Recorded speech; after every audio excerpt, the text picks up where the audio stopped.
Hey there, StarCraft fans. It's Falcon Paladin coming at you with yet another edition of StarCraft 2 Legacy of the Void. Today it's going to be GuMiho and Reynor here from GSL Season 2, second group stage.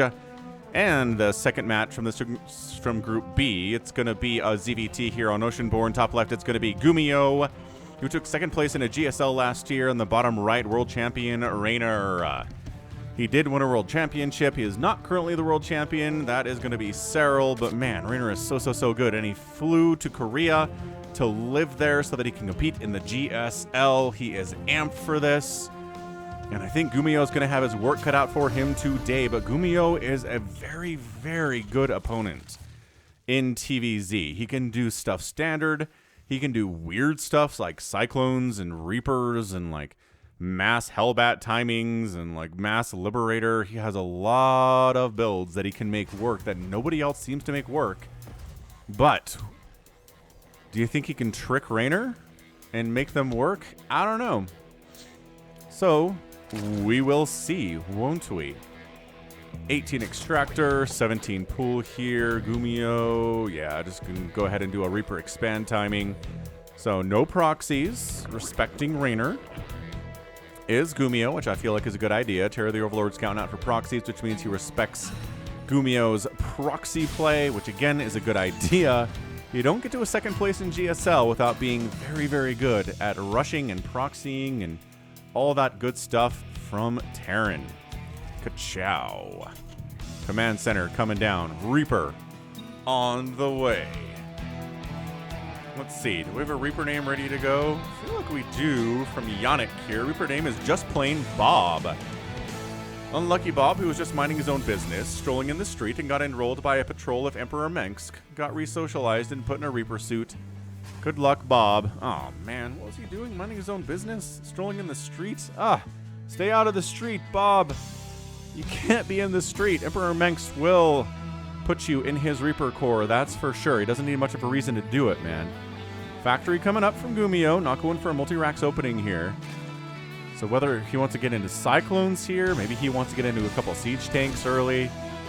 Maybe he's rushing battle cruisers, which would be nuts. Reaper, 0 kills. Nice, juke up onto the high ground there. Drone getting target fired, and yo! Sport at the last second, and the Reaper escapes with its life here. Combat Drug's going to heal that guy up quite nicely, and sees there's a third base. All right, Bob, you did get a kill. Killed a single Ling. I mean, you'd wish it was a drone, but you know. Not all of your dreams will come true. We know that much, don't we? All right, so Reynor's pulled off gas, which means he's droning super hard right now. He got speed. He's going to make a bunch of queens. He's going to get his third base. He's going to try to drone up.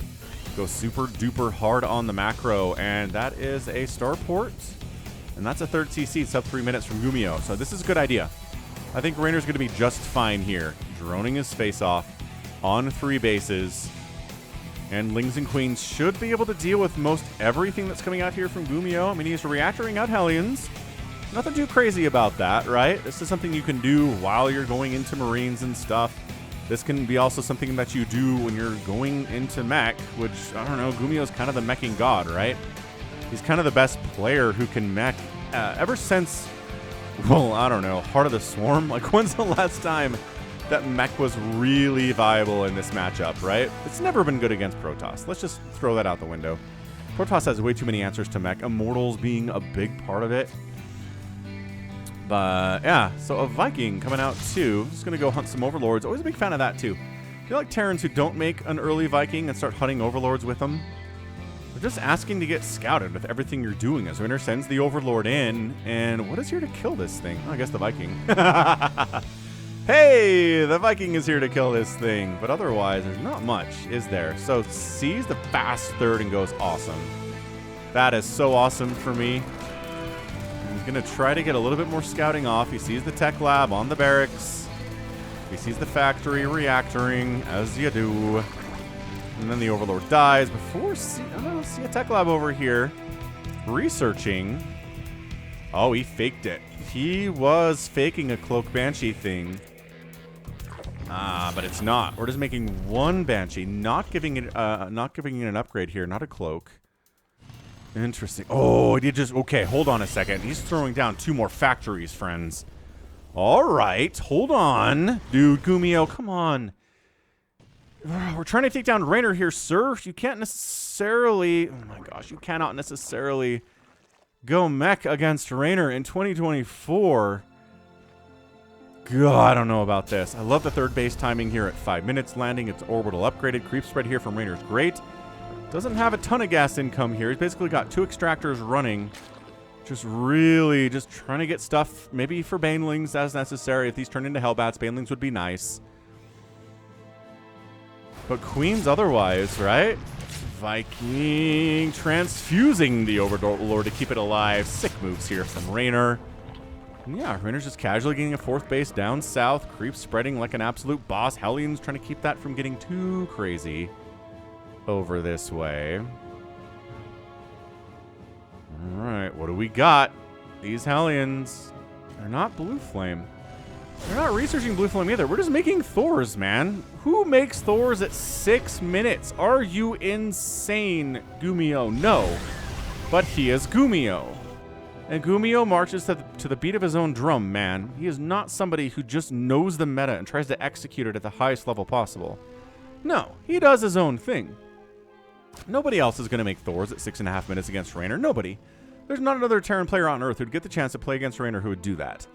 This is Reynor we're talking about here. Oh, and he's meta-vacuuming them too.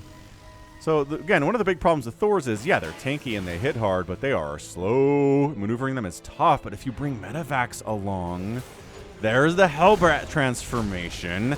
Baneling speed's not anywhere near close to done. It's going to be slow Banelings trying to connect on these Hellbats. There's the scan. Creep Tumors going down. Banshee up top causing all sorts of problems here, too. All right, Queen Bane against Hellbat Banshee Thor. Not bad. Banelings getting some pretty decent connections on these Hellbats. When they're in Hellbat form, they do get repaired up by the Metavacs, too. That's always nice. A handful of Hellbats do remain here. Both Thors are having a grand old time. 3 kills and 2 kills. On the other side, a counterattack of Lings does get in here and take down 9 SCVs. I think some of that was friendly fire. He's not really microing the Hellions, but I guess he's microing hard over here. Queens are trying to fight. They take down the Viking. Nice. If they get the Metavacs, then these Thors are dead. Oh my gosh, 8 kills on that Thor, 10 kills on that Thor. Look at them hacking away with the Hellbats covering against the Lings here. The Lings are really the true enemy of the Thors in this situation. Oh, Spore repositioning on that left side and takes out one of the Metavacs. The other one takes another hit. The Queens try to dive in. They do get the Metavac, and now the Thors are dead. 14 kills and 15 kills each. 17 kills, 18 kills, 20 kills. This Thor has paid for itself at least 2 times over, but they're dead because the Metavacs are gone.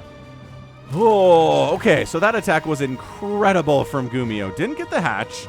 Did end up killing 4 drones, 82 Lings, and 14 Queens, man. Resources lost are 5,600 for Reynor and 44 for GuMiho. It's got siege tanks now, sure.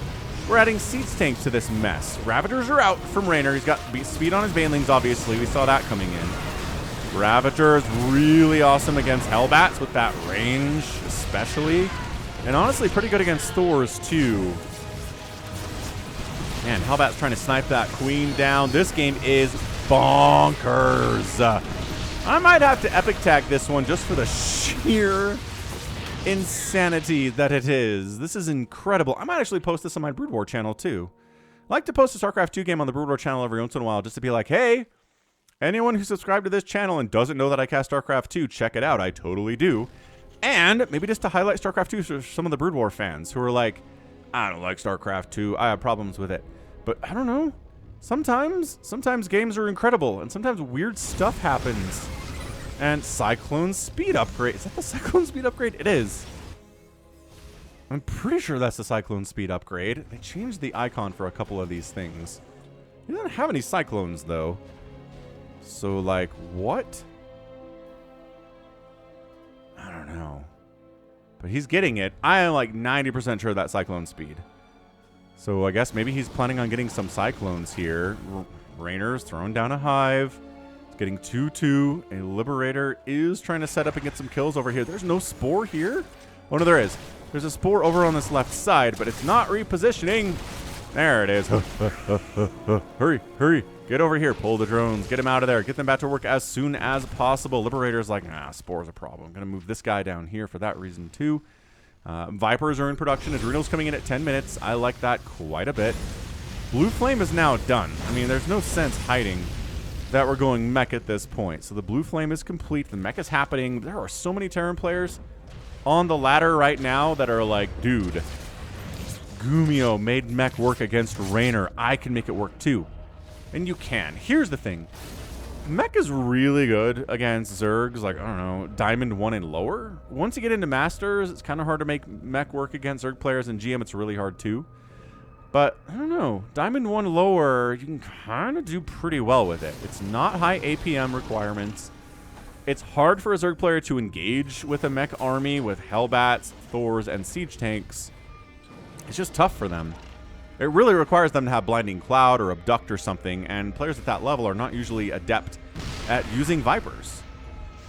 Let alone something like Neural Parasite with Infestors, right? Oh, are we engaging here? Okay, I guess we're engaging here, kind of. No, bad idea. High ground Siege Tanks, dude. No, thank you. No, thank you at all. Chitinous Plating is on the way from Reynor. Maybe Ultralisks to deal with this. I kind of like the idea. Blinding Cloud on some of the tanks, maybe some Abducts on the tanks, and then the Ultras clear everything else out. They trade really well against Thors. They trade amazingly against Hellbats. Okay, Abduct, and a pickup and a save. Blinding Cloud at the top of the ramp here, too. Oh, that medevac save was so cute. From GuMiho. He's like, no. You're not abducting this Thor into death. You're abducting it, and I'm going to save his butt. That tank's not getting saved. Goodbye, tank. Another abduct, and oh, another pickup and a save. GuMiho. I like it. I like it a lot.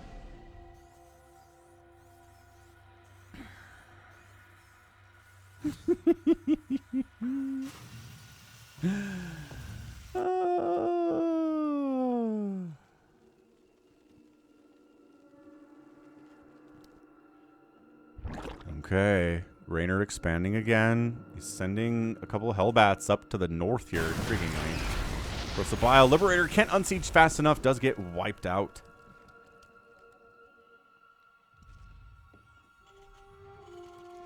Yeah, look at this. He's just sending Hellbats down this right side, being like, what's up? I'm going to land Hellbats in your mineral line. And, my gosh, kill 2 drones. Incredible stuff here. And then this one's going to land over here and try to kill this hatchery all by himself. Surprisingly good against buildings or Hellbats. Yes, not really good enough for this to really work out from GuMiho, I would say. Oh, gosh. I don't know. Okay, pick it up. Ooh, not a pickup. Not a pickup. Too busy microing down here, where this Thor's got a bunch of kills. That tank's got 4 kills. No, nothing too crazy, though. Burrows in production. Neural Parasites on the way.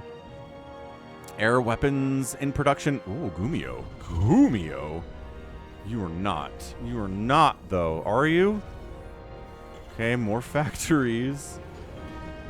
Air weapons for the Liberators. No. He's got Yamato on the way. I'm blind. There's a fusion core down here. Battle cruisers are here. They're building down here in the natural base. Okay.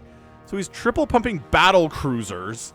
Also throwing in just traditional mech stuff here. Hellbats, tanks, and Thors. The Ultralisks are out from Reynor, though. Doesn't like attacking into this position. There's a planetary back here. Tons of HP. Does a lot of splash damage. Big chunks. Not a bad defense. I mean, yeah. Once you've got enough Ultralisks, and especially if you were to Blinding Cloud the planetary, it will die very easily. But man, look at GuMiho. Just casually enjoying some really nice advantages with this income as the mules get dropped down. That extra income starts coming in. It's so sick.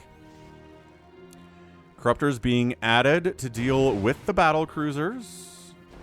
You know, only air-to-air against units, but as a, you know, to make up for that fact, they're really good against stuff like battle cruisers, carriers, tempests.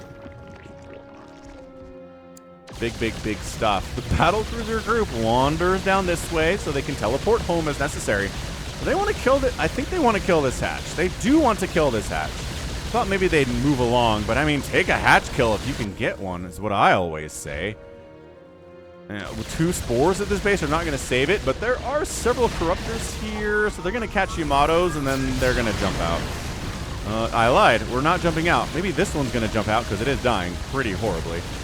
Yeah, oh, really close on that timing. Get inside the mineral line! Are you kidding me? You have to get inside. Those Hellbats are not getting inside that mineral line.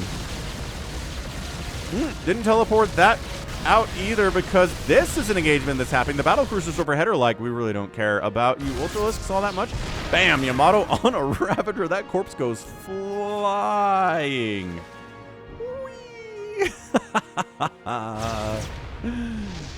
Ultras have anabolic synthesis, you can tell, because there's sweet air currents coming off of them. 14 infestors in production here from Reynor for Neural Parasite, which is mind control for big, huge targets, especially like battle cruisers, like Thors, like siege tanks. So yeah, Neural Parasite's going to be a great use of resources here from Reynor. He's getting +2 flyer for his corruptors to keep up with the +2 air that is coming in from GuMiho's battle cruisers. So I mean, this is just GuMiho hanging out on a hajillion bases for 16 minutes. He's great. 1, 2, 3, 4, 5 bases here. Hellions bypassing the spines, though. Is he sacking? I think he's sacking SCVs, which you can do. Late game TVZ. Gosh, the Hellbats, the blue flame. This, okay, so remember what I said about being good against buildings? Yeah, definitely. What is this medevac doing over here? Dying is what it's doing. So hatch down, 8 drones down. See, Ultralisk. I don't know why you're sending Lings in here at all. You really don't have to send Lings into that. Let the Ultralisk kill all of them. This creep spread by Reynor is amazing, but okay, it's Reynor creep spread, so like what else do you want here today? 5 Thors at a time being produced. Replacing this right side base. This is about a, I don't know, 2 o'clock base from him. And he's already replaced this 5 o'clocker down here too. So just more SCVs going down. Now, if you're watching this from a Brood Wars perspective, you're like, wait, what? Why would you do that? Well, it's because you have this fancy thing called mules. Energy on these orbital commands, upgrades from a command center. You can use the energy to do a scan. All right. Like a sensor scan in Brood War. Or you can use it to call down a mule, which is a timed unit right here that unloads and gets a lot of minerals back for a bunch of trips and then expires, but it's a massive boost to your mineral economy. And if you have enough orbitals, which at this point there are, can't find orbitals in this list. I always have a problem. Oh, 11 at the end there. If you have 11 orbitals, you can make, as the energy comes in on those, you can make a ton of mules. So anyway, you don't need as many SCVs, which is why GuMiho's at 50 right now. This base is dead, so Reynor's just going to sack this. He doesn't really have the Corruptor Cat to deal with it. He's only got 12 Corruptors, and I mean, there are like 12 battle cruisers, so that's not going to work out at all. Infestors hiding outside of the range of the scan here. We got Broodlords to try to throw down Broodlings on top of these Thors, on top of the tanks. Maybe cause some friendly fire splash on these tanks. That'd be pretty sweet. Yeah, expanding up here at about a... Oh, there's a Burrowedling there too. Nice. Good move. Great move, forcing a scan out of there. That scan could be a mule. So in StarCraft 2, those are a lot better. A Burrowedling. Holy mule count! Calls down every mule available to him, and oof. See how Reynor had a massive income advantage? Look at it go up as it ticks on to the next, like, I don't know, it's like a 10-second increment. Boom! Look at that skyrocket back into favor here. Yeah, man. Amazing stuff. Spore Force getting set up on this high ground to try to deal with, well, the battle cruisers mostly. And my second more SCVs. This is one of those games where we look at the SCV count and just, we can't determine who won this game based on how many SCVs died, because it doesn't matter. 2 more command centers being produced. 3-3 on these BCs. The ability to move and fire makes them so good. This hatch is going to die again for the 2nd time today. Got an engagement up north here. Ultralisk Sendling's going to take down this planetary, especially because the Lings have the Adrenal. They've got the +3 attack and the +3 armor, but this battle cruiser group is having a wonderful time living in the sunlight, loving in the moonlight, having a wonderful time. We're just trading bases out. He really wants that hat. He can't. He teleports out. Teleports out to try to defend the retaking of this 1 o'clock base. And then he just wanders into the Spore Forest. It's like, well, spores don't do all that much damage to us. So you don't want to fight with the spores and the enemy corruptors. That's just death. Especially if there's a parasitic bomb getting tossed down by these Vipers. It's an AoE splash damage attack that's not great against huge units like carriers and battle cruisers. It's really more intended for smaller flying units, but I mean, every little bit of damage counts when you're dealing with a big battle cruiser army like this. Spanning down this left side is GuMiho. Another Burrowed Ling denying it. That is so frustrating for GuMiho. But dude has lost 1 base so far, and he's killed 4 hatcheries. So he's winning on base count death totals. Gotta be proud of that. Gotta feel wondrous about that.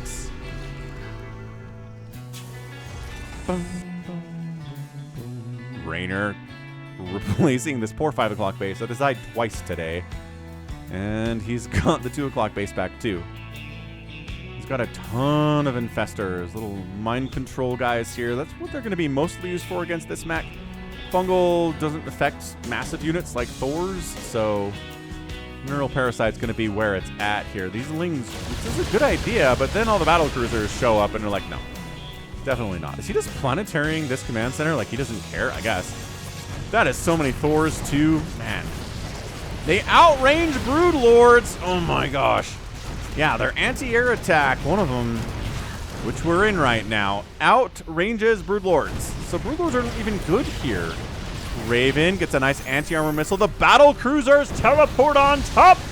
There's the jump. Fungals do get tossed down. Neural parasites are down too. Some battle cruisers are attacking other BCs. I don't know if they've got Yamatos available to them.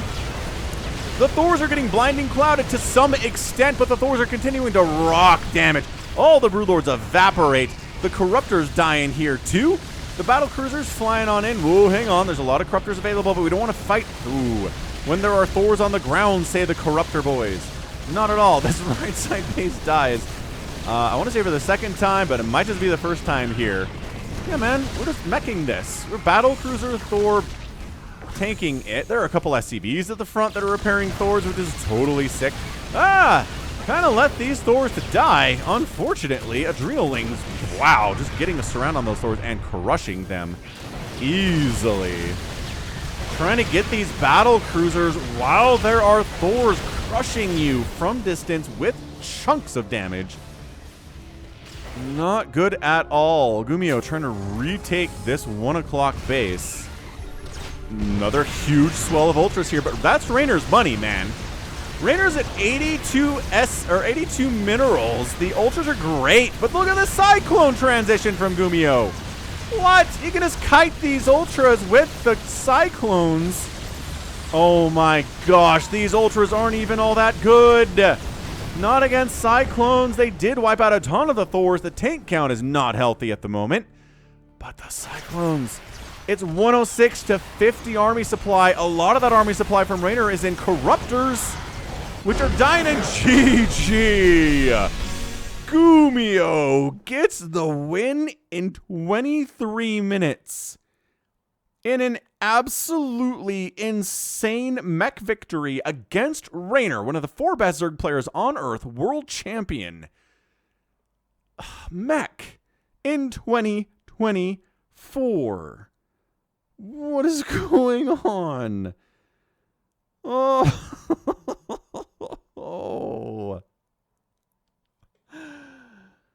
Insane. What a game. There was kind of one huge engagement there, right? And there were neural parasites getting tossed down and a bunch of battle cruisers died. But the Thors lived. The Thors wiped out the Broodlords. The Hellbats dealt with enough of the Link that the Thors survived. And then the Thors started to crush those poor Corruptors, and that was it. Once the Corruptors were all that was left, you're not going to deal with the Thors that way. The battle cruisers were still alive. Reynor had been harassed enough. 44 drones died, 6 hatcheries down. And GuMiho's economy was good enough that Reynor just couldn't keep up. He couldn't remax enough times to deal with this. The Ultras just did not get it done. The genius decision to tech into Cyclones at the end of the game there with their ability to shoot and move. And they don't do bonus versus armored anymore. They do bonus to mechanical, but they still do enough damage output that those Ultras were in a lot of trouble. Yeah, man. So at the end of the game, we're looking at 2 Thors, 7 Cyclones, 2 Battle Cruisers, 9 Hellbats. There's just nothing on the ground here from Reynor, right? He's got 3 Infestors, which is a Spellcaster, again, a Viper, 3 Queens, and a Zergling, and 100 minerals. He cannot match this. Income tab looks like this right now. GuMiho just has a massive advantage, and Reynor just like, bleh. Just kind of fell over and died. I think that one engagement not going well for him, and his choice to remax on Ultralisks. I don't know. When there were so many, right? When there were so many just battle cruisers around, and you try to remax on Ultras, it's a tough thing to pull off. But I guess maybe he figured it enough Corruptors to wipe out the battle cruisers, and then the Ultras could deal with what was left on the ground, except for the Cyclones. So GuMiho I don't know if he had that planned out. It felt like a very solid top-to-bottom execution there by him, and that's why he took 2nd place in the GSL, man. That's all there is to it. He's just very, very capable. Very, very capable of doing weird stuff in high-profile settings.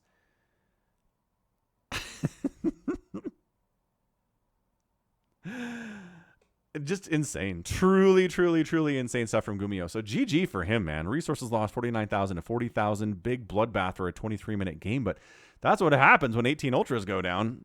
And how many Thors died? 17 Thors died too. Just an absolutely brutal display. So GG. Somewhere JLC is happy that a battle cruiser and Terran got a win in StarCraft 2. Doesn't happen a lot, but when it does, it's a thing to celebrate. So GG, and that's going to be it for me today. This has been Falcon Paladin coming at you with yet another edition of StarCraft 2 Legacy of the Void. Go ahead, hit that like button, hit that subscribe if you like what you saw and what you heard today. You can also catch me on Twitter, Facebook, Patreon, and Twitch, all at /Falcon Paladin. And until next time, as always, thank you so much for watching, and you take care of yourself.